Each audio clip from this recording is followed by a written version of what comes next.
5 anos de silêncio não foram suficientes para apagar o som da porta da mansão se fechando às suas costas. Um som que marcou o fim de sua inocência e o começo de uma vida que ela nunca escolheu. Aos 20 anos, Joana acreditava no amor com a pureza de quem nunca havia sido ferida. Até que Everton, o homem que possuía seu coração, a expulsou para a escuridão de uma noite chuvosa, levando consigo não apenas suas promessas, mas o segredo que ela carregava no ventre. Mal sabia ele que, ao expulsar uma única vida, estava na verdade renegando 2, e que o futuro de seu império, que ele tanto protegia, um dia voltaria para bater à sua porta, com os olhos idênticos aos seus, em dobro. A chuva caía impiedosa naquela noite, um véu líquido e gelado que transformava as luzes da cidade em borrões distantes e melancólicos. Para Joana, de apenas 20 anos, as gotas que escorriam por seu rosto se misturavam às lágrimas quentes de desespero e incredulidade. Cada passo que ela dava para longe da imponente mansão dos Albuquerque era um passo em direção ao desconhecido, um abismo que se abria sob seus pés. O vestido fino, que horas antes parecera tão bonito, agora estava encharcado, colado ao seu corpo como uma segunda pele fria, um lembrete cruel da vulnerabilidade que a consumia. Dentro da mansão, o calor da lareira crepitava, mas o coração de Everton, aos 30 anos, estava mais gélido que a noite lá fora. Ele permanecia de pé junto à janela, a silhueta alta e impecável recortada contra a luz suave do abajur. Seus olhos azuis, normalmente tão cheios de vida e paixão quando a olhavam, agora eram 2 pedras de gelo. Ele a observou se afastar. Uma figura pequena e frágil sendo engolida pela tempestade, e uma parte dele gritou em silêncio, uma voz que ele se forçou a sufocar sob o peso do dever e da traição. As palavras de sua mãe, Verônica, ainda ecoavam em sua mente, venenosas e persuasivas. Ela é uma golpista, meu filho. Uma faxineira que viu em você a chance de uma vida fácil.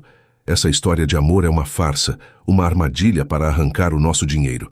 Verônica era uma mestra da manipulação. Sua elegância e seu sorriso polido escondiam uma natureza de aço, forjada para proteger o nome e a fortuna da família a qualquer custo. Ela havia plantado a semente da dúvida com perícia, apresentando provas circunstanciais, meias-verdades e insinuações que pintavam Joana como uma alpinista social sem escrúpulos. Ela sabe que você é o herdeiro de tudo. É óbvio que ela tentaria te prender de alguma forma. Seu pai, Ricardo, havia complementado com sua voz grave e autoritária, sempre um eco das vontades da esposa. Juntos eles eram uma fortaleza, e Everton, apesar de ser um homem de negócios implacável e respeitado no mundo corporativo, ainda era o filho que buscava a aprovação dos pais. Eles haviam minado sua confiança em Joana, desconstruindo cada gesto de carinho, cada olhar sincero, transformando tudo em um ato calculado de um plano maior. O confronto fora brutal. Everton, cego pela fúria da suposta traição, não a deixou explicar. Cada palavra de negação de Joana soava como uma mentira bem ensaiada aos seus ouvidos envenenados. Ele a acusou de interesseira, de mentirosa, de usar sua inocência fingida para enganá-lo. O pior veio quando ela, com a voz embargada pelo choro e as mãos trêmulas sobre o ventre ainda plano, tentou lhe contar o segredo que mudaria tudo. Everton, por favor, você precisa me ouvir. Eu estou grávida. Ele a interrompeu, uma risada amarga e cruel, escapando de seus lábios. A sugestão de sua mãe se materializava como a cartada final do golpe. Era só o que faltava, o golpe da barriga. Você realmente não tem limites. A dor no olhar dela foi tão profunda, tão real, que por um instante o coração dele vacilou, mas a dúvida já estava solidificada. Ele não conseguia mais distinguir a verdade da mentira. E no mundo dos Albuquerque, a dúvida era sempre um sinal para recuar, para proteger o império. Ele apontou para a porta. O som de sua própria voz, fria e desprovida de qualquer emoção que já sentira por ela, o assombraria nos anos seguintes. Saia, saia da minha casa e da minha vida. E não se atreva a dizer que esse filho é meu. Joana não implorou mais. A humilhação final drenou-lhe as forças.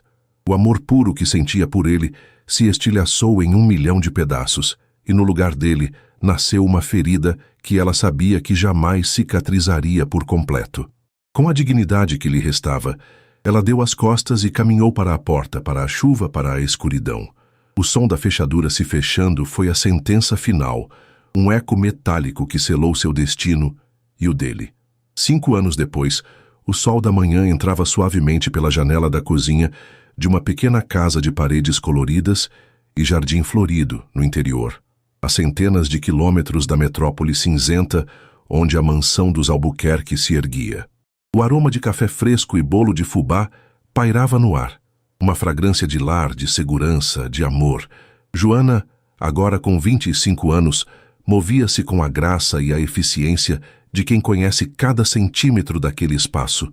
Seu rosto, embora marcado por uma maturidade precoce, irradiava uma serenidade conquistada a duras penas. As longas noites de choro haviam sido substituídas por manhãs de risadas. "Mamãe, o Miguel pegou meu carrinho azul de novo." A voz infantil e indignada de Gabriel ecoou pela casa. "Não peguei não, ele que deixou no meu quarto", retrucou Miguel, com a mesma voz, mas um tom ligeiramente mais desafiador. Joana sorriu, um sorriso genuíno que iluminava todo o seu semblante. Ela se virou e viu os dois. Gabriel, com os bracinhos cruzados e um beicinho adorável, e Miguel, tentando esconder o carrinho azul atrás das costas com uma expressão de falsa inocência. Eram idênticos. Os mesmos cabelos castanho claros, rebeldes e brilhantes, os mesmos olhos azuis intensos e penetrantes, uma herança genética inegável do homem que os renegou. Ver o rosto de Everton duplicado em seus filhos fora um choque no início, um lembrete diário da dor. Mas com o tempo, ela aprendeu a enxergar neles apenas a si mesma, sua força, sua perseverança e o amor incondicional que os unia. "Meninos, o que já conversamos sobre dividir?" Ela disse com uma voz mansa, mas firme. Ajoelhou-se para ficar na altura deles, o coração se enchendo de um amor tão vasto que parecia transbordar. "Gabriel, você pode emprestar o carrinho azul para o seu irmão só um pouquinho? Miguel, depois você devolve e empresta o seu caminhão vermelho para ele, combinado?" Os dois se olharam, uma comunicação silenciosa passando entre eles. Em segundos, a disputa foi esquecida. Gabriel assentiu e Miguel entregou o carrinho, recebendo um abraço desajeitado do irmão. Eram inseparáveis, um mundo um para o outro. Joana os observou correr para o quintal, a energia inesgotável dos 5 anos de idade os impulsionando para novas aventuras entre as roseiras e a velha mangueira. A vida era simples, muitas vezes difícil. Como faxineira em um hotel da pequena cidade e fazendo doces para vender nos fins de semana, o dinheiro era sempre contado. Não havia luxo, não havia extravagâncias. As roupas eram remendadas, os brinquedos consertados, e as férias eram piqueniques no parque da cidade. Mas havia algo que dinheiro nenhum podia comprar: paz. Havia amor em cada canto daquela casa, em cada refeição compartilhada, em cada história contada antes de dormir. Joana havia construído um forte para seus filhos, um refúgio seguro contra as tempestades do mundo. Ela superou a dor da rejeição, transformando-a em força motriz. O sentimento de injustiça, no entanto, permanecia ali, adormecido no fundo de sua alma. Ela não pensava em Everton todos os dias, mas às vezes, em momentos de silêncio, quando olhava para os traços dos filhos, a memória daquela noite chuvosa voltava. A humilhação, a frieza no olhar dele. Ela se lembrava da jovem ingênua que acreditou em um conto de fadas, que limpava os corredores luxuosos da empresa dele e acabou por limpar as barreiras em volta do coração do chefe poderoso. Ele parecia diferente. Via além de seu uniforme, ou assim ela pensara. Ele a fizera se sentir vista, amada, até o dia em que a descartou como se ela não fosse nada. Joana suspirou, afastando as sombras do passado. O presente era o que importava. Seus filhos. A felicidade deles era sua única prioridade. Ela pegou uma cesta de roupas para lavar e foi para o quintal, observando os meninos brincarem. Eles eram seu império, sua fortuna, seu legado. Eram tudo o que ela precisava. Ela não sabia, contudo, que a calmaria de sua vida cuidadosamente construída estava prestes a ser abalada por uma tempestade muito mais devastadora do que aquela que a expulsara da mansão 5 anos atrás. Uma tempestade que a forçaria a confrontar o passado que ela tanto lutou para enterrar, não por vingança, mas pela única coisa que importava mais do que seu próprio orgulho, a vida de um de seus filhos. A vida do herdeiro que Everton Albuquerque nem sabia que existia. Nos meses que se seguiram àquela noite, Joana encontrou abrigo na casa de uma tia distante, uma mulher de coração bom que a acolheu sem fazer muitas perguntas. Foi lá que a gravidez avançou em meio à incerteza e ao medo. A descoberta de que eram gêmeos foi ao mesmo tempo uma bênção e um terror. Como ela sustentaria 2 crianças sozinha? Mas o instinto materno, feroz e primitivo, tomou conta. Eles eram seus, e ela faria qualquer coisa por eles. Quando Gabriel e Miguel nasceram, saudáveis e idênticos, o amor que a inundou curou as partes mais profundas de sua alma ferida. Ela se mudou para a pequena cidade de interior em busca de um recomeço, um lugar onde ninguém conhecia sua história, onde ela seria apenas Joana, a mãe dos gêmeos. E ela conseguiu. Construiu uma reputação de mulher trabalhadora, honesta e uma mãe exemplar. Ninguém suspeitava da linhagem poderosa que corria nas veias de seus meninos. Enquanto isso, em São Paulo, Everton Albuquerque se tornava ainda mais rico e poderoso. Após a partida de Joana, ele mergulhou no trabalho como um homem buscando a expiação. O império da família floresceu sob seu comando. Ele se tornou mais frio, mais controlado, mais inacessível. Teve outras mulheres, relacionamentos superficiais que nunca tocaram seu coração. Nenhuma delas conseguia apagar a memória da jovem faxineira de olhos sinceros. A culpa que ele se recusava a admitir o corroía lentamente. Ele se convenceu de que fizera a coisa certa e se protegera de uma golpista.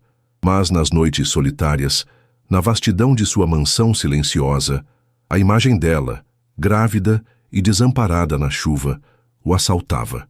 Ele se perguntava o que teria acontecido com ela, com a criança. Uma pergunta que ele sempre empurrava para o fundo da mente, com medo da resposta. A vida seguiu em seus trilhos paralelos, mundos distintos que jamais deveriam se cruzar novamente. Joana, em sua fortaleza de amor e simplicidade, acreditava ter escapado do passado. Everton, em sua torre de marfim, acreditava ter controlado seu destino. Ambos estavam enganados. O destino, com sua ironia implacável, já estava tecendo os fios que os ligariam de novo, e o elo dessa união seria a prova viva do amor que ele negara e da vida que ela protegera com todas as suas forças, seus filhos.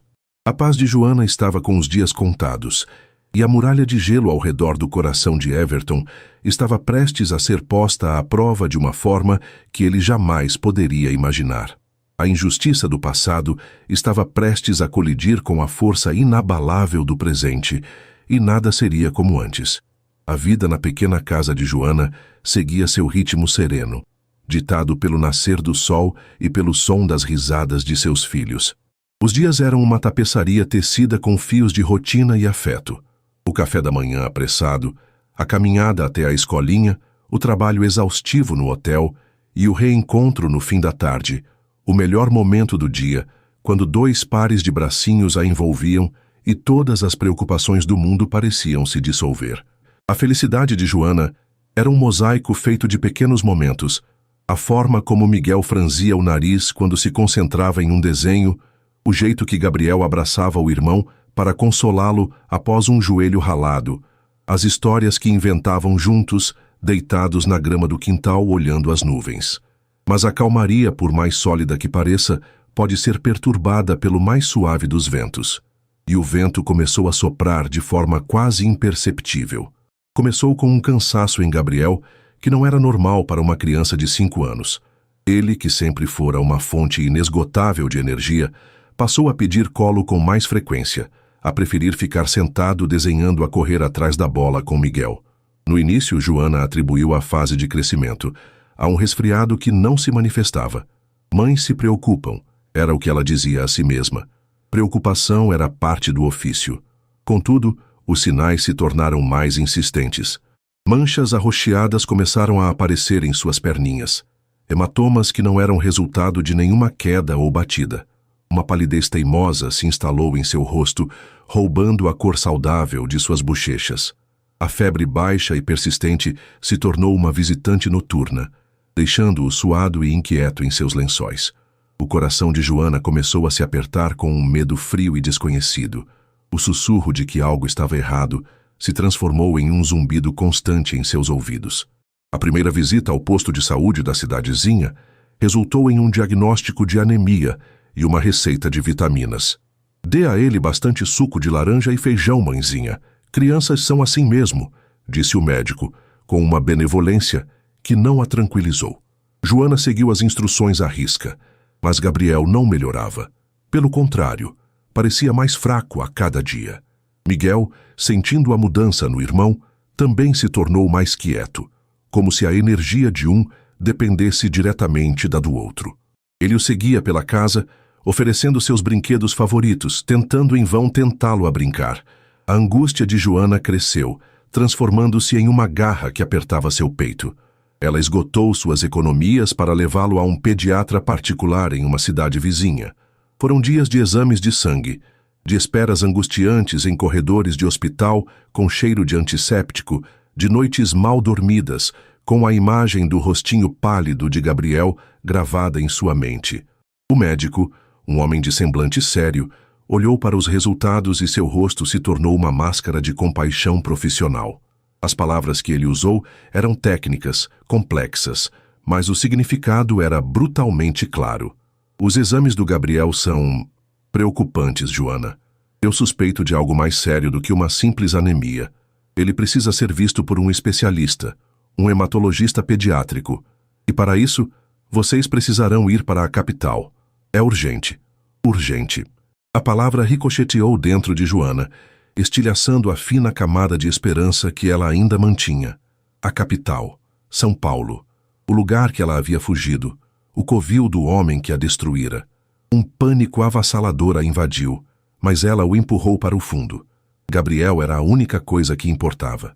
Com a ajuda de uma vizinha que organizou uma pequena arrecadação na comunidade e vendendo quase todos os seus doces e bolos de um mês adiantados, ela conseguiu o dinheiro para as passagens e para os primeiros dias na cidade grande.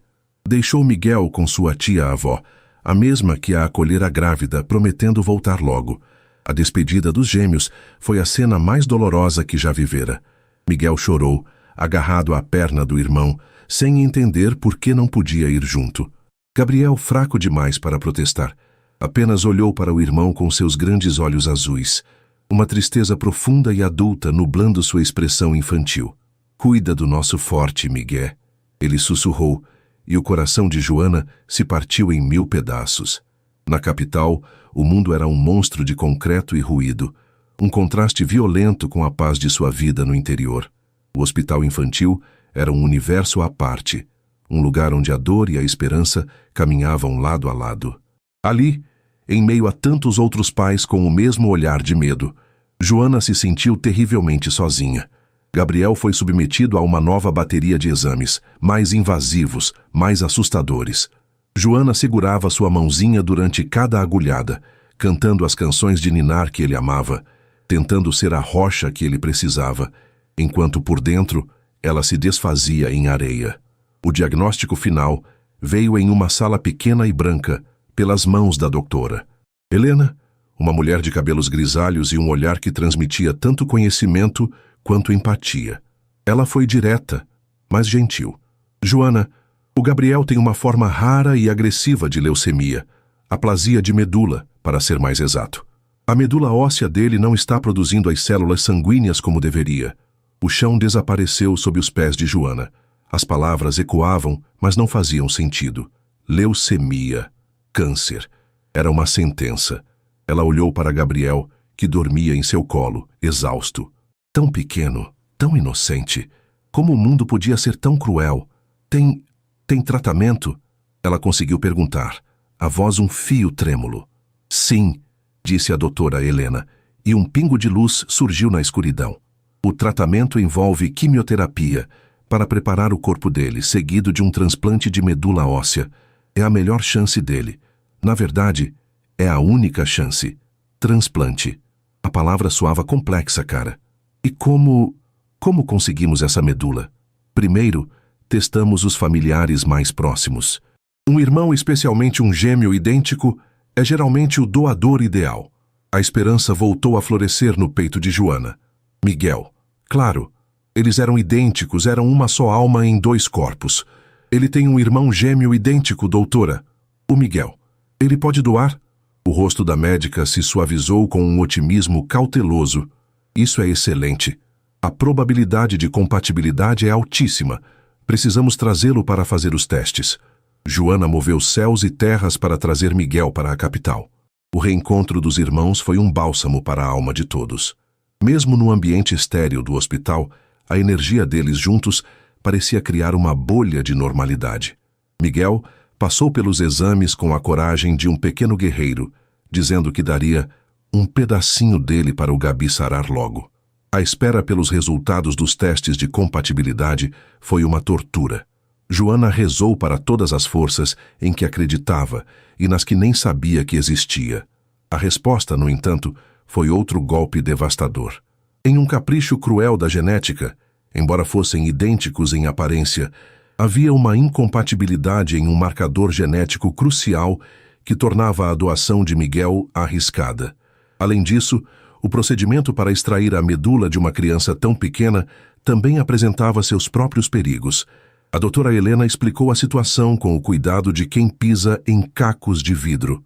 Não é o ideal, Joana. Poderíamos tentar, mas o risco de rejeição é considerável e submeteríamos o Miguel a um procedimento complexo. O ideal, o doador perfeito, seria um dos pais. Você já foi testada e, infelizmente, não é 100% compatível. Precisamos testar o pai. O pai. Aquelas duas palavras caíram sobre Joana como uma laje de concreto. O pai. O homem cujo nome ela não pronunciava há 5 anos. O homem que a expulsou, que a humilhou, que a acusou e negou seu próprio filho. Everton Albuquerque. Não. A palavra escapou de seus lábios, um reflexo involuntário. Não tem outro jeito? Um banco de doadores? Já iniciamos a busca no Registro Nacional e Internacional, explicou a médica, pacientemente. Mas é como procurar uma agulha num palheiro. Pode levar meses, talvez anos. E o Gabriel não tem esse tempo. A doença dele é agressiva. A compatibilidade genética de um pai é a nossa aposta mais segura e mais rápida. Joana, eu sei que pode ser complicado, mas a vida do seu filho está em jogo. A vida do seu filho está em jogo. A frase se tornou um mantra infernal na mente de Joana. Naquela noite, no quarto do hospital, ela observou Gabriel dormir, o peito subindo e descendo em uma respiração frágil. Viu o monitor cardíaco piscando, um ritmo constante que ela temia que pudesse parar a qualquer momento. Lembrou-se do riso dele, do toque de suas mãos, do cheiro de seus cabelos.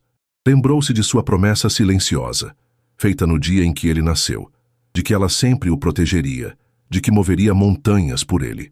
E a montanha, agora, tinha nome e endereço. Everton Albuquerque. Seu orgulho gritava. A memória da humilhação queimava como brasa viva. A ideia de procurá-lo, de se colocar diante dele em uma posição de vulnerabilidade, de pedir, de implorar pela ajuda do homem que a tratou como lixo, era fisicamente dolorosa. Era como se render ao inimigo, admitir uma derrota que ela lutou por 5 anos para transformar em vitória. Ela havia construído uma vida sem ele, provado a si mesma e ao mundo que não precisava dele. Voltar agora parecia apagar toda a sua luta. Mas então seu olhar recaiu sobre Gabriel novamente. Este não era um jogo de orgulho, não era sobre ela, não era sobre o passado, sobre vingança ou sobre justiça. Era sobre a vida de seu filho, que era tão parte dela quanto seu próprio coração. Que direito ela tinha de deixar seu orgulho ferido ser a sentença de morte para ele? O amor de mãe, aquele amor visceral e incondicional, começou a demolir as muralhas que ela havia construído. Ela pensou em todas as alternativas. Vender a casa? Não cobriria nem a primeira semana de tratamento. Pedir ajuda online? Levaria tempo. Tempo que Gabriel não tinha. Não havia outra porta, outra janela, outro caminho. O destino, em sua mais perversa ironia, a havia encurralado, forçando-a a voltar ao ponto de partida. A decisão foi tomada no silêncio da madrugada, em meio às lágrimas silenciosas que molhavam o travesseiro do hospital. Não foi uma decisão fácil. Foi um ato de rendição. Ela engoliria o orgulho, o medo, a mágoa. Ela enfrentaria o fantasma de seu passado, não para pedir um favor, mas para exigir um direito. O direito de Gabriel de viver. Heverton não lhe devia nada, mas devia tudo ao filho que ele nunca conheceu. Na manhã seguinte, quando a doutora Helena fez sua ronda, encontrou uma Joana diferente. Os olhos estavam inchados, mas a hesitação havia desaparecido. Em seu lugar, havia uma determinação de aço, a força de uma leoa disposta a lutar contra o mundo por sua cria. Doutora, disse ela, a voz firme, eu vou encontrar o pai dele. Eu vou trazê-lo até aqui. Ela não sabia como o faria. Não sabia como seria recebida. Imaginava o desprezo, a descrença, a humilhação. Mas nada disso importava. Naquele momento, Joana, a faxineira expulsa, a mãe solo, se preparava para marchar em direção ao coração do Império Albuquerque. Ela não levava nada além de um endereço antigo e a verdade inegável que dormia na cama do hospital. Uma verdade com olhos azuis idênticos aos de seu pai. Ela estava voltando, não como a jovem frágil que fora expulsa na chuva, mas como uma mulher forjada na adversidade, com uma única e inadiável missão: salvar seu filho. A tempestade estava, enfim, prestes a encontrar seu epicentro. Deixar os filhos no hospital foi como arrancar um pedaço de si mesma, mas era necessário. Sua tia-avó, uma rocha de serenidade em meio ao caos, chegou no dia anterior, assumindo o posto de guardiã ao lado da cama de Gabriel. Miguel, com sua presença solar, era o melhor remédio para o irmão, e a equipe médica concordou que mantê-los juntos, sob supervisão, seria benéfico. Com o coração dividido, mas a alma blindada por uma resolução inabalável, Joana partiu em sua missão. São Paulo a engoliu. Os arranha-céus eram gigantes de vidro e aço que arranhavam um céu cinzento, indiferentes à pequena mulher de roupa simples que caminhava por suas sombras. Cada esquina, cada avenida movimentada, era um lembrete do mundo que ela havia deixado para trás, um mundo de poder e dinheiro que quase a esmagara. O endereço que ela guardava em um papel amassado a levou ao coração pulsante do distrito financeiro. O prédio da Albuquerque Corporation era uma torre imponente, um monolito de vidro escuro que parecia absorver a luz do sol, sem devolver nada em troca. Era um reflexo perfeito do homem que o comandava. Ao entrar no lobby, um vasto salão de mármore polido e silêncio reverente, Joana sentiu todos os olhares sobre si. As pessoas que transitavam por ali usavam ternos caros e sapatos que ecoavam poder a cada passo. Ela, com seu jeans surrado, sua blusa simples e o cabelo preso em um coque apressado, era uma dissonância, uma nota fora da sinfonia corporativa. Ela se aproximou do balcão da recepção, uma barreira de granito negro que parecia tão intransponível quanto a muralha da China. Bom dia. Eu gostaria de falar com o Sr. Everton Albuquerque, disse ela, a voz saindo mais firme do que se sentia. A recepcionista, uma jovem de beleza impecável e sorriso ensaiado, a mediu de cima a baixo em uma fração de segundo. A senhora tem hora marcada? Não, não tenho, mas é um assunto pessoal e urgente. O sorriso da jovem não vacilou, mas seus olhos se tornaram mais frios. O Sr. Albuquerque não atende ninguém sem hora marcada, senhora. Se desejar, pode deixar um recado ou enviar um e-mail. Eu preciso vê-lo, hoje, agora, insistiu Joana, a urgência de sua missão sobrepondo-se à intimidação do ambiente. Diga a ele que é Joana, ele vai saber quem é.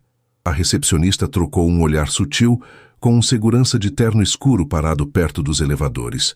A mensagem era clara, mais uma louca tentando chegar ao chefe. Sinto muito, senhora, mas sem um agendamento é impossível. A paciência de Joana, já esgarçada por noites de insônia e dias de angústia, se rompeu. Olhe, disse ela inclinando-se sobre o balcão, a voz baixa, mas carregada de uma intensidade que fez a recepcionista recuar. Você vai pegar esse telefone, vai ligar para a sala dele e vai dizer que Joana está aqui. Se não o fizer, eu vou fazer um escândalo neste saguão que vai parar nos jornais de amanhã. E acredite em mim, o seu chefe vai preferir 1000 vezes me receber a ter o nome da empresa dele associado a isso. A escolha é sua. Havia algo no olhar de Joana, uma mistura de desespero e fúria que transmitia uma verdade inquestionável. Ela não estava blefando. A recepcionista, pálida, Hesitou por um segundo antes de pegar o telefone. Após um murmúrio tenso, ela desligou, o rosto expressando pura incredulidade. O Sr. Albuquerque vai recebê-la. Último andar. O segurança vai acompanhá-la. O elevador subiu em um silêncio veloz e pressurizado. A cada andar que passava, o coração de Joana batia mais forte, uma contagem regressiva para o confronto que ela tanto temia e, ao mesmo tempo, precisava. O segurança a deixou em frente a uma porta dupla de madeira escura e se postou ao lado uma estátua vigilante. Joana respirou fundo, reuniu cada grama de força que tinha e bateu. Entre. A voz, vinda de dentro, era a mesma. Grave, controlada, mas agora com um timbre de impaciência que ela não conhecia. Ela girou a maçaneta e entrou. O escritório era vasto, quase do tamanho de sua casa inteira. Uma parede inteira era de vidro, oferecendo uma vista panorâmica e arrogante da cidade. A mobília era minimalista, cara e impessoal, e ali, atrás de uma mesa de mogno tão grande quanto um carro, estava ele. Everton Albuquerque, aos 35 anos, era a personificação do poder. O tempo havia sido generoso com ele, acentuando seus traços, adicionando uma gravidade ao seu olhar e alguns fios prateados quase imperceptíveis em suas têmporas. Ele estava mais intimidador, mais inatingível do que nunca. Ele ergueu os olhos azuis dos papéis que analisava e, por um átimo de segundo, uma genuína surpresa atravessou sua expressão controlada. Era ela, mais velha, o rosto mais fino, os olhos carregados de uma dor e uma força que ele não reconhecia, mas inconfundivelmente ela. A surpresa rapidamente deu lugar a uma máscara de frieza e desprezo. Ele se recostou na cadeira de couro, os dedos tamborilando sobre a mesa. Joana, disse ele, o nome saindo de seus lábios como se deixasse um gosto amargo. Devo admitir, essa é a última visita que eu esperava. O que a segurança da minha empresa vai ouvir depois daqui? Mas diga, a que devo a audácia? O tom condescendente era como sal jogado em uma ferida aberta. Toda a raiva, toda a humilhação de 5 anos vieram à tona, mas Joana as conteve. Ela não estava ali para brigar. Eu não estaria aqui se não fosse absolutamente necessário, Everton. Ele soltou uma risada curta, sem humor. Ah, eu imagino. Deixe-me adivinhar. O dinheiro acabou? A vida simples cansou? Veio buscar o que acha que eu te devo? Diga o valor, Joana. Assinarei um cheque e você poderá sair da minha vida de uma vez por todas, como deveria ter feito há 5 anos. Cada palavra era uma faca. Ele a via exatamente como sua mãe a pintara, uma golpista. A jovem Joana teria chorado, teria tentado se defender. A mulher que estava ali, no entanto, apenas o encarou, o silêncio sendo sua primeira arma. Ela o deixou expor todo o seu veneno, todo o seu preconceito. Não é sobre dinheiro, disse ela, a voz calma, quase gélida. É sempre sobre dinheiro, ele retrucou, levantando-se e caminhando até a janela, de costas para ela, como se a visão dela fosse uma ofensa. Foi sobre dinheiro da primeira vez, só que eu era cego demais para ver. Joana sentiu o sangue ferver. A injustiça era tão palpável que sufocava. Naquele momento, ela entendeu que quaisquer palavras que dissesse seriam inúteis, torcidas pela narrativa que ele construiu para si mesmo, para justificar sua crueldade. Só havia um caminho.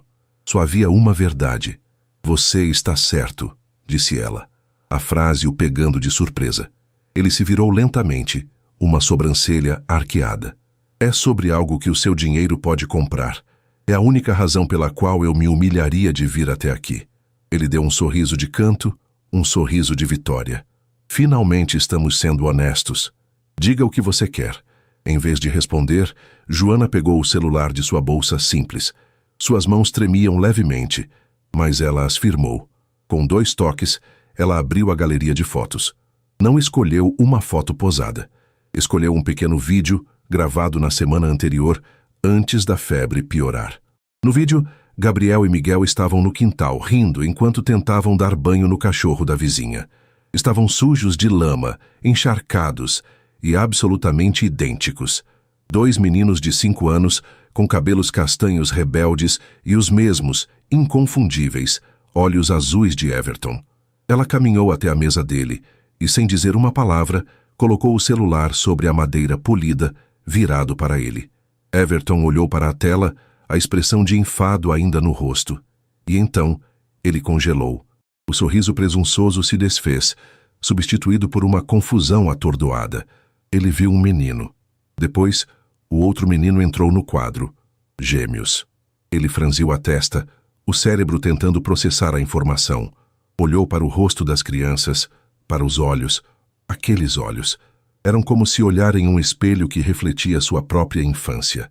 O som da risada deles no vídeo preencheu o silêncio do escritório. "O que é isso?" ele perguntou, a voz um sussurro rouco desprovida de toda a arrogância de antes. "Seu palpite é tão bom quanto o meu", respondeu Joana, a voz cortante. "Eles se chamam Gabriel e Miguel. Fizeram 5 anos no mês passado."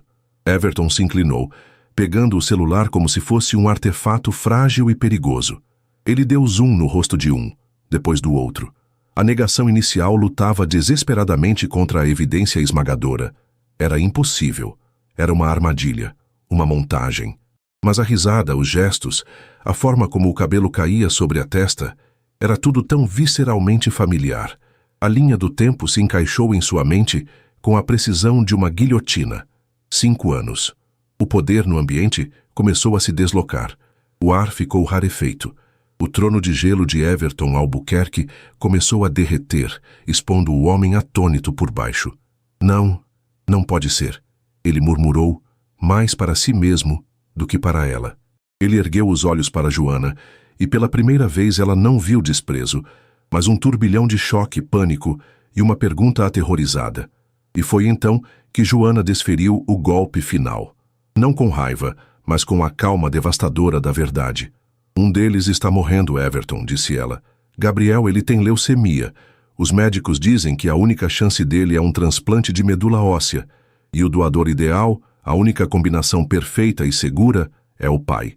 O mundo de Everton desabou. O chão do seu escritório no topo do mundo se abriu, e ele mergulhou em queda livre. A palavra leucemia o atingiu com a força de um soco no estômago, tirando-lhe o ar. Um filho.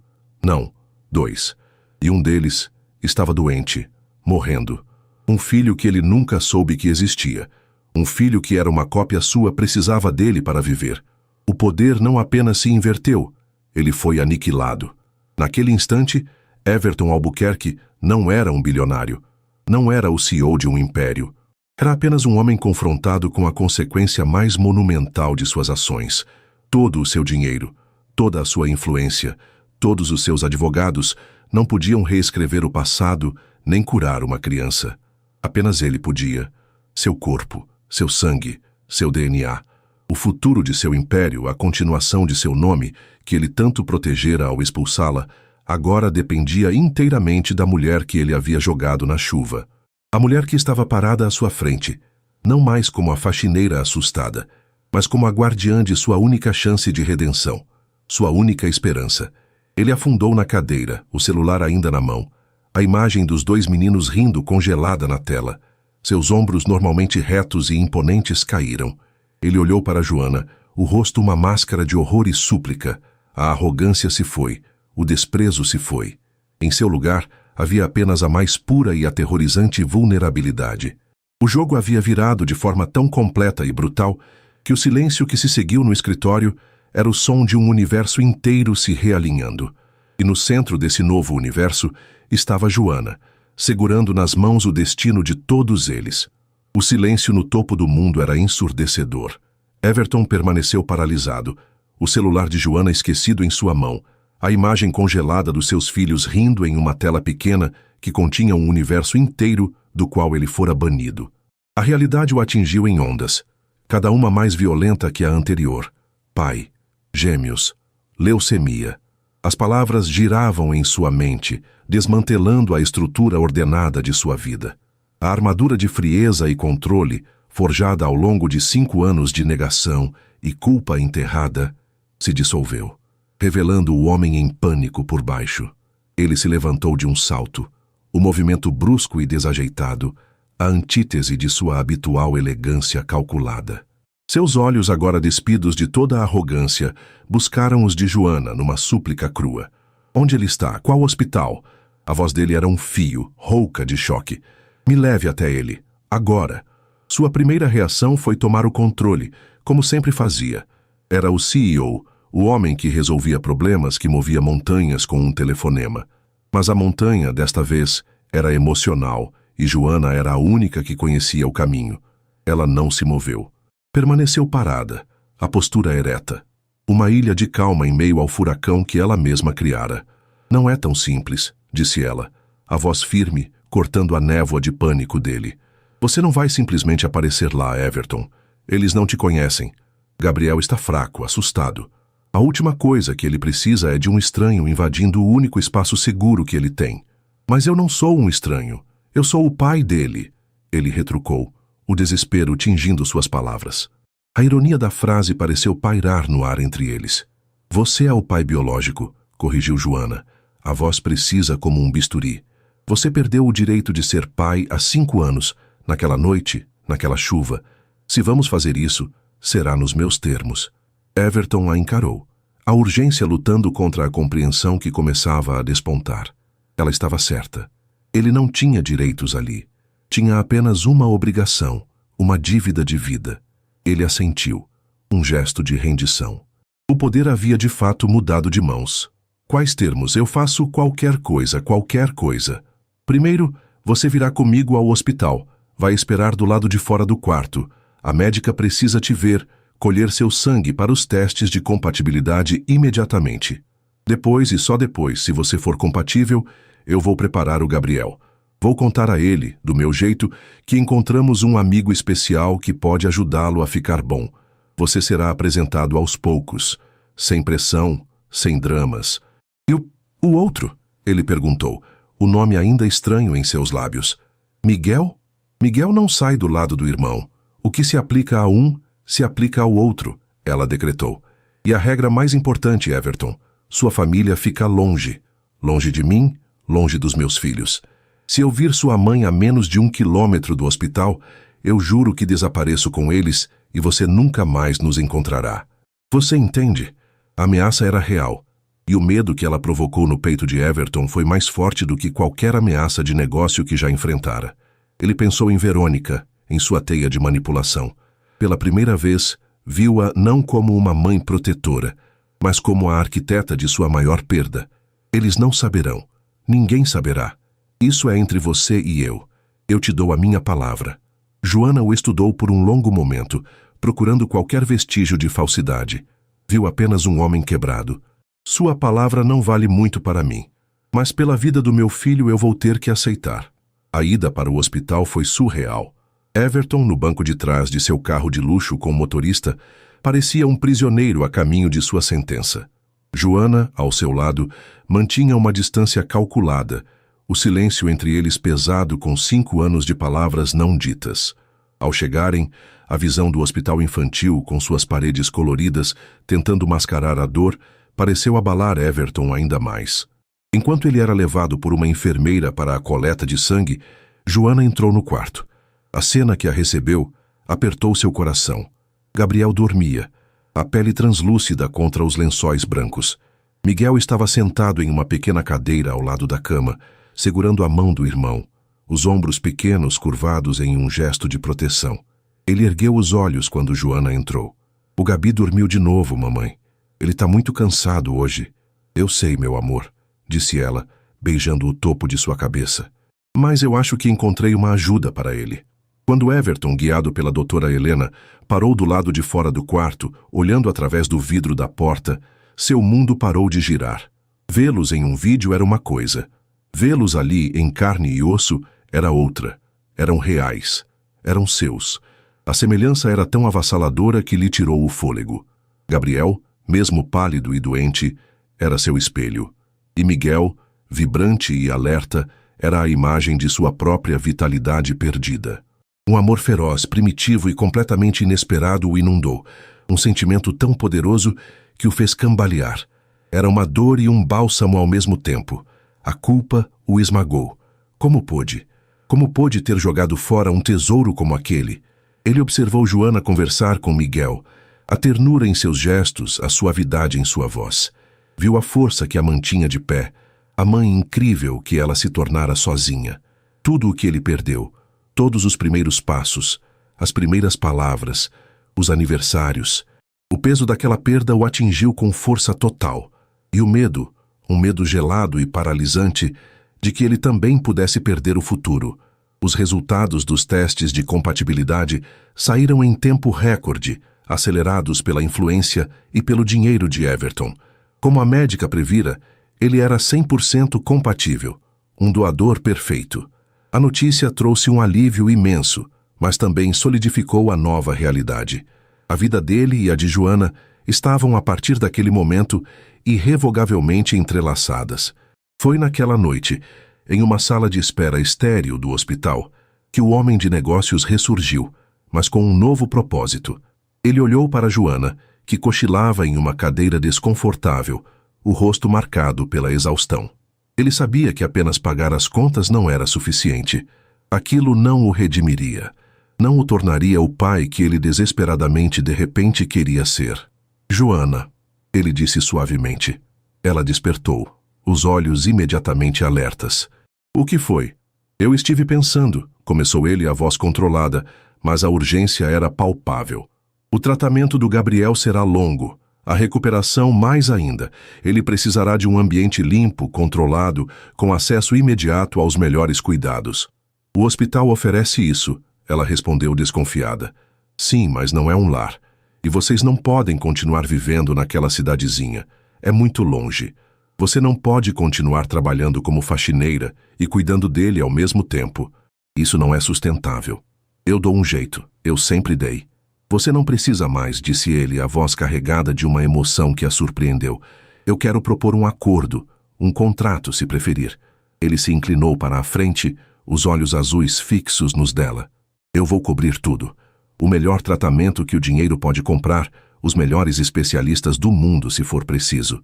Vou criar um fundo para os meninos, para a educação deles, para o futuro. E para você também.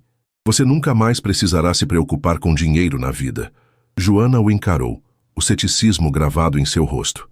E qual é o preço, Everton? Tudo o que você faz tem um preço. O preço, disse ele, engolindo em seco, é que vocês três venham morar comigo, na minha casa. O ar saiu dos pulmões de Joana, a mansão, aquele lugar, o cenário de sua maior humilhação, de sua mais profunda dor. A ideia era tão repugnante, tão surreal, que ela quase riu. Você está louco. Nunca. Eu nunca mais coloco os pés naquele lugar. Me escute, ele insistiu, a voz baixa e urgente. Não é um capricho, é prático. A casa fica a 10 minutos deste hospital. Tenho espaço, tenho funcionários, posso montar uma estrutura de home care para quando Gabriel tiver alta. Ele estará seguro, confortável. E... Ele hesitou, a próxima parte sendo a mais difícil de admitir. Eu quero estar perto. Eu preciso conhecer meus filhos, Joana. Eu preciso que eles me conheçam. Perdi 5 anos. Não posso perder mais um dia, por favor. Era a primeira vez que ela o ouvia dizer por favor. A vulnerabilidade em sua voz era genuína, mas a mente dela gritava em protesto. Morar com ele, sob o teto dele, seria uma prisão dourada, um lembrete constante do passado. E a família dele? E se Verônica aparecesse? Como se lesse seus pensamentos, ele acrescentou. Minha mãe e meu pai não moram mais comigo. Eles têm a própria casa. Eu posso garantir que eles não irão incomodá-los. A casa será um santuário, apenas para nós 4. A proposta era, como ele pretendia, irrecusável do ponto de vista lógico. A saúde e o conforto de Gabriel acima de tudo. Mas seu coração, sua alma ferida, se rebelava. Ela pensou nos olhares de pena, na tensão diária, em ter que ver o rosto dele todos os dias, o rosto que era o mesmo de seus filhos. Ela o olhou, a batalha interna estampada em seu rosto. Se eu aceitasse isso, começou ela, a voz hesitante, seria sob as minhas regras. Regras muito claras. Os olhos de Everton se encheram de um alívio tão profundo que era quase doloroso de se ver. Quaisquer regras. O que você quiser. Primeiro, teremos nossos próprios quartos, em uma ala separada da casa. Nossa privacidade é inegociável. Segundo, todas as decisões sobre a rotina, a educação e o bem-estar dos meninos são minhas. Você pode ser o pai, pode opinar, mas a palavra final é minha. Eu sou a mãe deles. Terceiro, isso não é uma família se reunindo. É um arranjo temporário. Um contrato de convivência pela saúde do Gabriel. No momento em que ele estiver completamente recuperado e fora de perigo, nós reavaliaremos tudo. E quarto, sua família. Se eu sequer sentir o cheiro do perfume da sua mãe na casa, o acordo acaba. Ele ouviu cada ponto assentindo. Não havia arrogância, não havia negociação, apenas aceitação. Feito. Todas as suas regras serão seguidas, eu juro. E assim, o contrato foi selado. Não com assinaturas em papel, mas com um aceno de cabeça relutante de Joana e o olhar desesperadamente grato de Everton. Uma semana depois, após os procedimentos iniciais e a preparação para o transplante, uma Joana entorpecida se viu de pé, mais uma vez, em frente à imponente porta da mansão dos Albuquerque. Desta vez, porém, ela não estava sozinha. Miguel segurava sua mão direita, os olhos arregalados de espanto para o tamanho de tudo. À sua esquerda, Everton empurrava uma cadeira de rodas com um Gabriel frágil, mas curioso. A porta se abriu, não com o som seco e final de antes, mas com um clique suave, revelando o mesmo hall de entrada grandioso que ela se lembrava de seus pesadelos. Era um lugar de fantasmas, cada canto ecoando uma memória dolorosa. Mas quando olhou para os rostos de seus filhos, ela soube que precisava ser mais forte que qualquer fantasma. Ela respirou fundo o ar frio e perfumado da casa, um ar que cheirava a dinheiro e a solidão. A convivência forçada havia começado. A mansão das memórias agora era seu lar, e a batalha mais difícil de sua vida estava apenas começando. Os primeiros dias na mansão foram como caminhar sobre uma fina camada de gelo. O silêncio era o morador mais antigo da casa e não parecia disposto a ceder espaço. Joana se movia pelos corredores opulentos como uma sentinela, sempre alerta, criando uma fortaleza invisível ao redor de si e dos filhos. Sua rotina era militarmente precisa. Horários para as refeições, para os remédios de Gabriel, para as brincadeiras supervisionadas de Miguel. Ela era educada, mas distante, tratando Everton com a formalidade reservada a um benfeitor necessário, não ao pai de seus filhos. A casa, com seus tetos altos e espaços vastos, parecia amplificar a distância emocional entre eles, um abismo de mármore e memórias dolorosas. Everton, por sua vez, era um gigante desajeitado em seu próprio território. O homem que comandava as salas de reunião com autoridade de ferro agora hesitava na porta do quarto dos filhos, com medo de fazer o movimento errado. Ele trazia presentes caros, brinquedos que piscavam e faziam barulho, mas Miguel os olhava com desconfiança, preferindo seus carrinhos velhos e gastos. Gabriel, ainda fraco, oferecia sorrisos educados, mas cansados. Everton sentia-se um intruso, um espectador da família que ele mesmo destruiu, e agora tentava desesperadamente reconstruir. O ponto de virada foi o dia do transplante. O procedimento em si foi simples para Everton. Uma doação de medula óssea que causou um desconforto físico insignificante. A carga emocional, no entanto, foi monumental. Deitado na cama do hospital, enquanto seu sangue, sua essência, era filtrado para dar vida ao filho, ele sentiu a magnitude de sua redenção e de seu pecado. Pela primeira vez em anos, ele rezou, não por seus negócios ou por sucesso, mas pela vida de um menino de 5 anos que carregava seu rosto. A recuperação de Gabriel foi o verdadeiro campo de batalha, e foi ali, nas trincheiras do medo e da esperança, que as barreiras começaram a ruir. A rotina do hospital era exaustiva, noites em claro, alarmes de monitores, o cheiro de antisséptico, a ansiedade a cada novo exame de sangue. Joana estava no limite de suas forças, mas se recusava a demonstrar fraqueza. Foi em uma madrugada particularmente difícil, quando Gabriel chorava com dores e a febre não cedia, que Everton entrou no quarto e, sem dizer uma palavra, pegou o filho no colo. "Pode deixar, eu fico com ele. Vá tomar um café, Joana. Descanse um pouco", disse ele, a voz suave, mas firme. Joana hesitou, o instinto de fazer tudo sozinha em guerra com a exaustão que nublava seu raciocínio. Mas o jeito como Everton segurava Gabriel, com uma ternura e uma segurança inatas, a desarmou. Ela observou embalar o menino, sussurrando palavras de conforto, o peito largo servindo de refúgio. Naquele momento, ele não era o milionário arrogante, nem o homem que a expulsara. Era apenas um pai, cuidando de seu filho doente. Pela primeira vez, ela se permitiu recuar e aceitar a ajuda. A partir daquele dia, uma nova dinâmica, frágil e não declarada, começou a se formar. Eles se tornaram uma equipe, parceiros na missão mais importante de suas vidas. Everton revelou-se um pai surpreendentemente dedicado. Ele aprendeu os nomes de todos os super-heróis que Gabriel amava.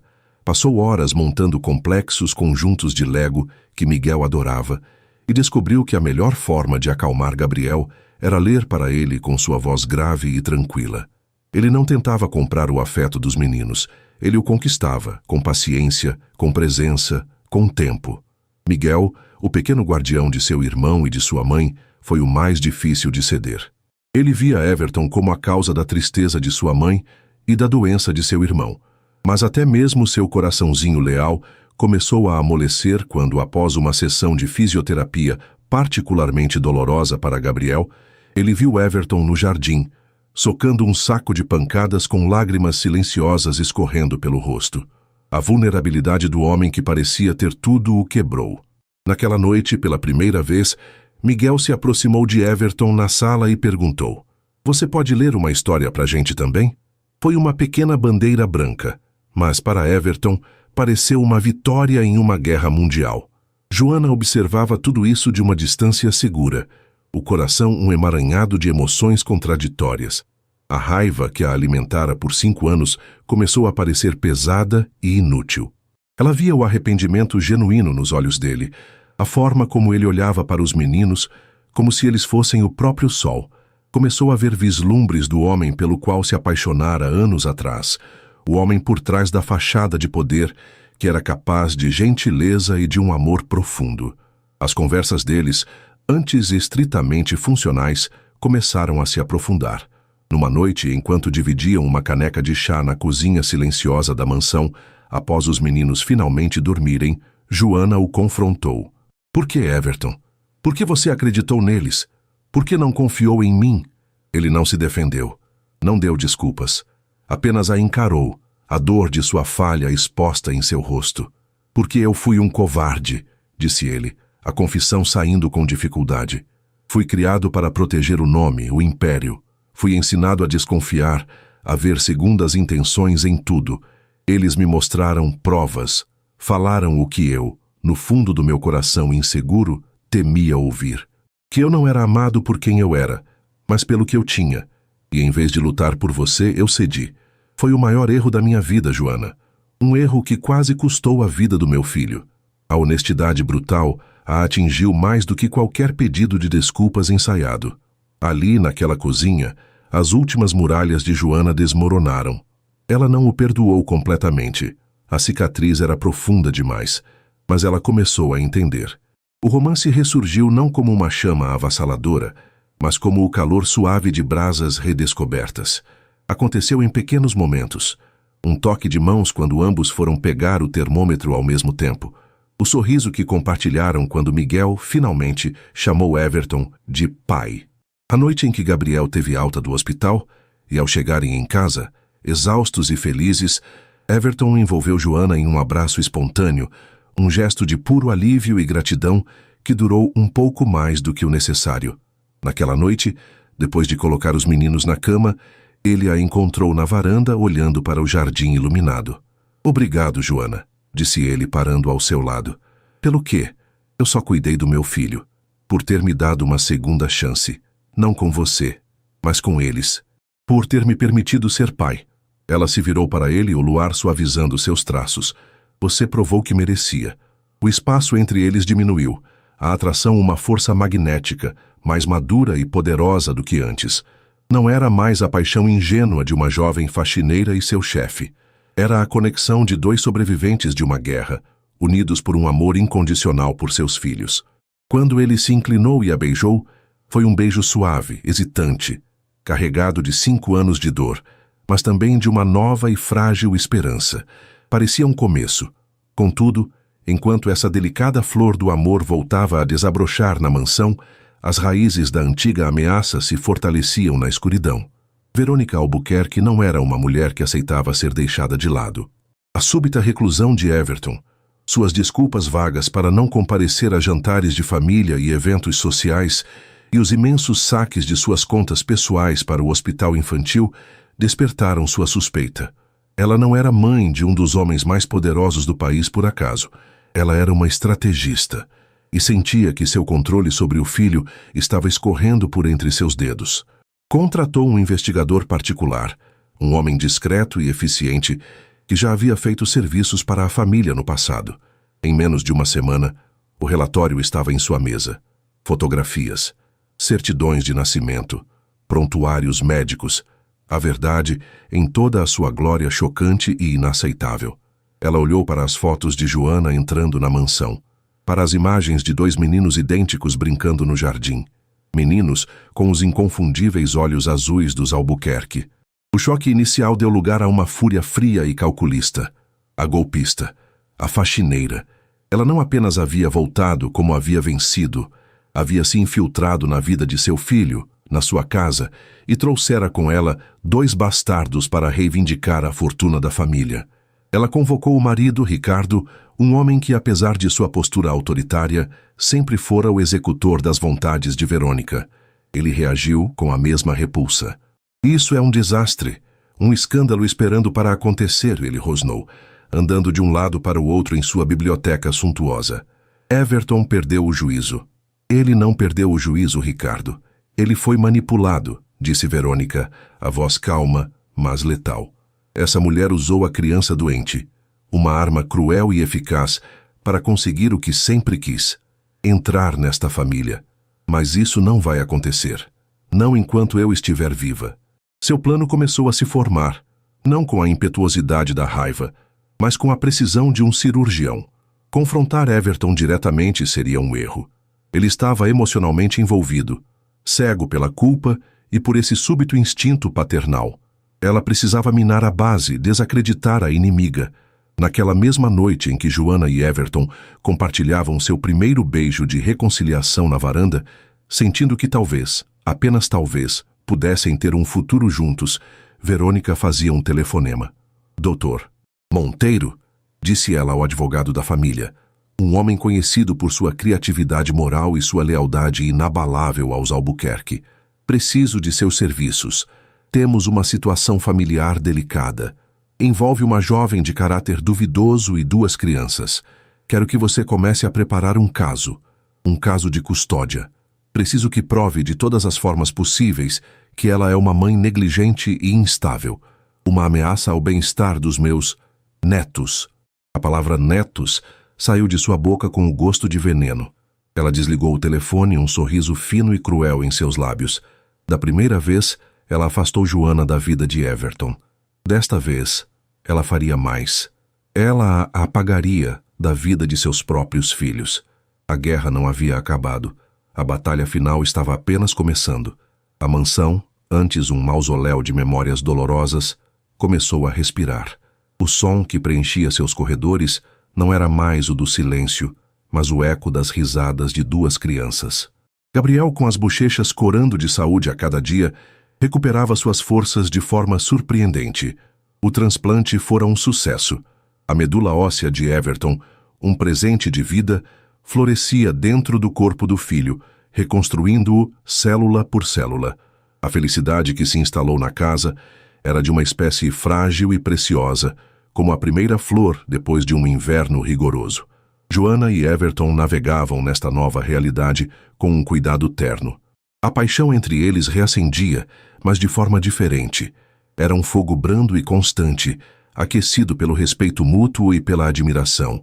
Ele a amava pela força indomável que a transformara na mulher que era. Ela o amava pelo homem que ele se esforçava para ser, um homem que aprendia a linguagem do afeto e da vulnerabilidade. Eles eram uma equipe, confidentes nas longas noites, compartilhando medos e sonhos enquanto os filhos dormiam. Começaram a falar de um depois que Gabriel estivesse completamente liberado pelos médicos, depois que a sombra da doença se dissipasse por completo. Falavam de viagens, de uma vida normal, talvez até de uma casa menor, mais aconchegante. A mansão era o casulo da cura, Mas não precisava ser o lar para sempre. Essa felicidade, no entanto, era observada de longe por olhos venenosos. Verônica Albuquerque não era mulher de aceitar a derrota. Enquanto Joana e Everton construíam seu futuro, ela tecia sua teia pacientemente, com fios de mentiras e veneno. Seu plano era uma obra-prima de crueldade, desenhado não apenas para separar o casal, mas para aniquilar Joana. O primeiro ataque foi sutil.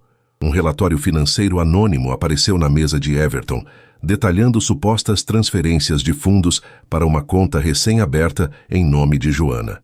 Os valores não eram exorbitantes, mas consistentes, o suficiente para plantar a semente da dúvida. Eram, na verdade, transferências feitas pela própria Verônica, usando intermediários, uma trilha de pão digital, para levar o caçador à armadilha. O segundo ataque foi mais pessoal. Verônica subornou uma das enfermeiras temporárias que cuidava de Gabriel em casa.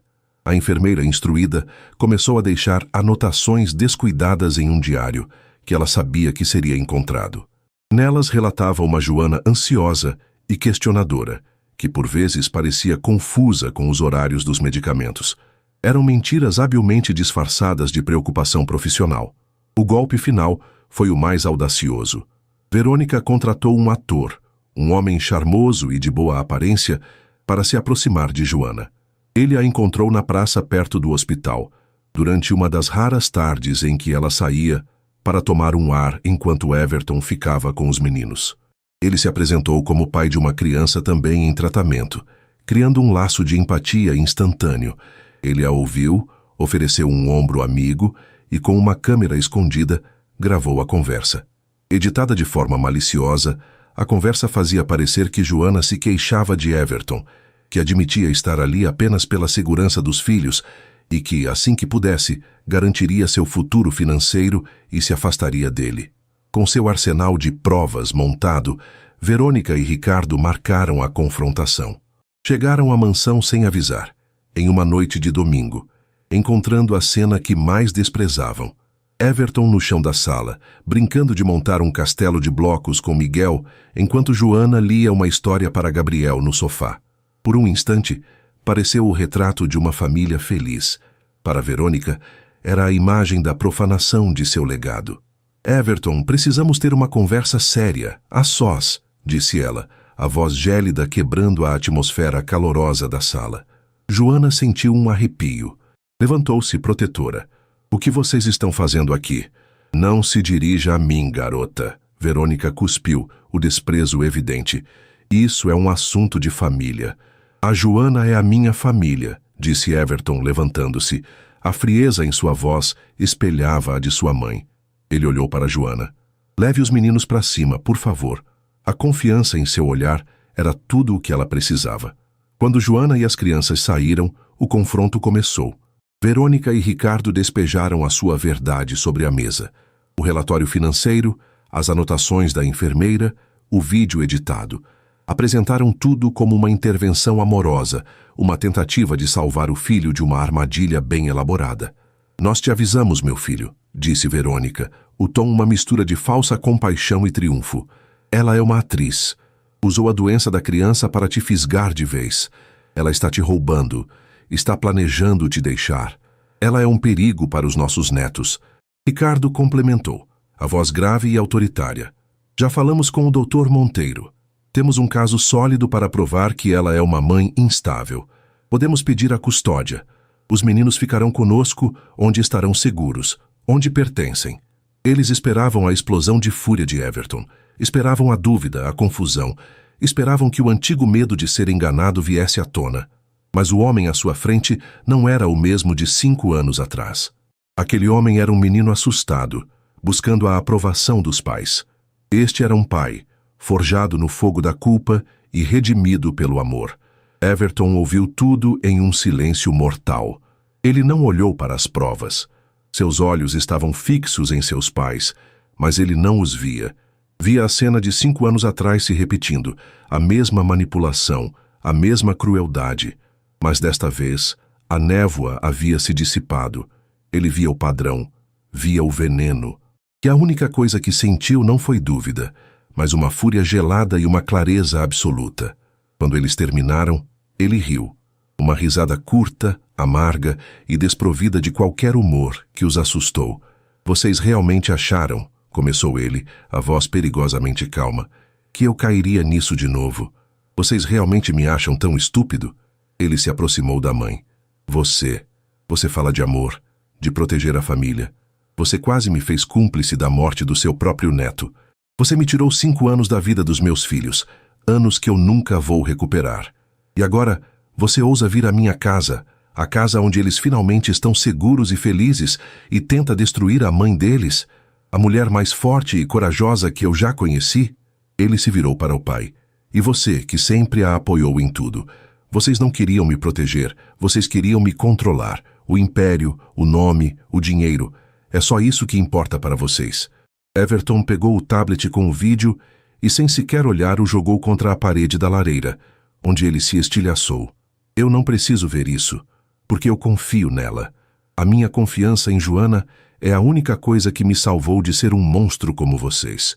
Ela me ensinou o que é amor de verdade, o que é ser pai. Ele caminhou até a porta e a abriu. Acabou, disse ele, a voz ressoando com uma finalidade de aço. Vocês não são mais bem-vindos na minha casa. Vocês não fazem mais parte da minha vida, nem da vida dos meus filhos. Saiam. Verônica o encarou pálida, chocada com a rebelião final. Everton, você não pode fazer isso. Nós somos sua família. Não, disse ele, o olhar irredutível. Minha família está lá em cima. Derrotados, humilhados, Verônica e Ricardo saíram. O som da porta se fechando. Desta vez, não foi um som de expulsão e dor, mas de libertação e justiça. Quando Everton subiu as escadas, encontrou Joana no corredor, esperando. Ela tinha lágrimas nos olhos, mas não de tristeza. Eram de alívio. Ela ouvira tudo. Eu confio em você, Joana. Ele disse simplesmente, parando em frente a ela. Eu nunca mais vou duvidar de você. Ela se jogou nos braços dele, e o abraço que compartilharam selou o fim do passado e o começo de tudo. Os meses que se seguiram foram de pura luz. Gabriel foi oficialmente declarado em remissão completa, um menino saudável e cheio de energia. A mansão, agora livre de fantasmas, tornou-se de fato um lar. O jardim, antes um cenário de solidão, agora era um campo de futebol improvisado para Everton e os gêmeos. Em uma tarde ensolarada de primavera, enquanto os meninos corriam atrás de uma bola, Everton se ajoelhou na frente de Joana, no mesmo jardim. Ele não tinha um anel de diamante extravagante. Tinha apenas um pequeno anel feito de grama trançada que Miguel o ajudara a fazer. Eu te expulsei desta casa uma vez, movido pelo medo e pelo dinheiro, disse ele, a voz embargada. Agora eu te peço para ficar para sempre, movido apenas pelo amor. Joana, você me deu os maiores presentes da minha vida, meus filhos, e uma segunda chance. Você quer se casar comigo e transformar este contrato de convivência em um contrato de amor para o resto de nossas vidas? Com lágrimas de alegria escorrendo pelo rosto, Joana disse sim. O beijo que se seguiu foi testemunhado por seus 2 maiores tesouros, que correram para abraçá-los, formando um círculo de amor inquebrável. O império de Everton Albuquerque não estava mais em seus prédios ou em suas contas bancárias. Estava ali, naquele jardim, nos braços da mulher que ele um dia renegou e nos olhos idênticos aos seus, em dobro. A faxineira que ele expulsou grávida não apenas voltou, ela o salvou, reconstruiu seu coração e finalmente tomou posse do único império que realmente importava. E assim, com a vitória do perdão e de uma família finalmente unida, termina mais uma história aqui no nosso canal. E aí se emocionou com a força da Joana e a redenção do Everton. Se essa jornada de superação te prendeu e você não quer perder nenhuma das próximas narrativas emocionantes, então não se esqueça. Inscreva-se agora no Histórias que Prendem Você e ative o sininho para receber todas as notificações. Seu like também ajuda muito o canal a crescer. Muito obrigado pela companhia e te espero na próxima história.